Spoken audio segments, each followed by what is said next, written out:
উচ্চ দ্রব্যমূল্যের কবল থেকে সাধারণ মানুষকে কিছুটা স্বস্তি দিতে আবারও শুরু হয়েছে টিসিবির সুলভ মূল্যে নিত্যপণ্য বিক্রি কার্যক্রম।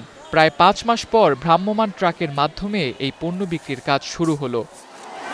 ঢাকা মহানগরীর ৭টি নির্ধারিত স্থানে শুরু হয়েছে এই কার্যক্রম। এছাড়াও চট্টগ্রামে ২৫টি, গাজীপুরে ৬টি, কুমিল্লায় ১২টি ও বাগেরহাটে ৫টি স্থান সহ আরও বেশ কিছু জেলায় টিসিবির পণ্য বিক্রির কার্যক্রম শুরু হয়েছে। দৈনিক ট্রাক প্রতি ৫০০ জন মানুষের কাছে ভোজ্য তেল, চিনি ও মসুর ডাল বিক্রি করবে টিসিবি। এই ৩ পণ্যের প্যাকেজে ১১৫ টাকা লিটার দরে ২ লিটার ভোজ্য তেল, ৭০ টাকা কেজি দরে ২ কেজি মসুর ডাল ও ৮০ টাকা কেজিতে ১ কেজি চিনি পাওয়া যাচ্ছে, যা কিনতে সর্বমোট খরচ ৪৫০ টাকা।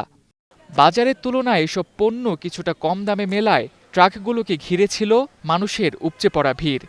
দাম ভালো, মোটামুটি চলে, আমার লাগে ভালো। যারা আমরা চলতে পারি না, এখন লাইনে দাঁড়াইছি, কম দামে পাইতেছি, এটা আমাদের জন্য অনেক ভালো, উপকার, গরিবের জন্য উপকার। বাইরে থেকে আমরা যেটা ৩৫০ টাকাতে কিনি, ওইখানে এটা পাইতেছি ২০০ টাকা। আর বর্তমানে বাংলাদেশের অবস্থা খুবই খারাপ, ইনকাম কম, খরচ বেশি। তবে টিসিবির ট্রাক আসার নির্দিষ্ট কোনো সময় না থাকায় ভোগান্তিতে পড়তে হচ্ছে, এমনটাই জানালেন নিম্ন আয়ের এসব মানুষ। পাশাপাশি পণ্য বন্টনের অসমতার অভিযোগও করছেন তারা। এখানে অনেক মানুষ ছিল, আমি তো দাঁড়াইতে পারি না, সাইডে সাইডে আমার ধাক্কায় ফালাই দেয় বারবার। মহিলারা একবার এবার ৫বারও নাই। একজনে নিতেছে, ঠিক আছে, আবার দাঁড়াইছে। আগে তেল ছিল ২০০ টাকা, মাঝে একবার দিছে, কয়েকদিন ২৭০ করে নিচ্ছে, তারপরে এখন আবার ২৩০। এই যে হবাই আছে, আগে ঢুকে গেছে, এরা ৫জন মানুষ আগে ঢুকছে।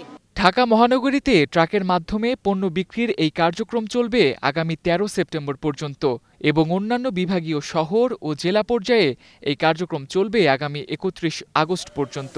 তবে শুক্রবার সব বিক্রি কাজ বন্ধ থাকবে।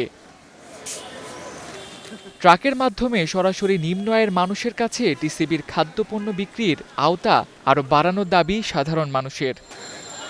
Tamjid Ahmed, star news, Dhaka.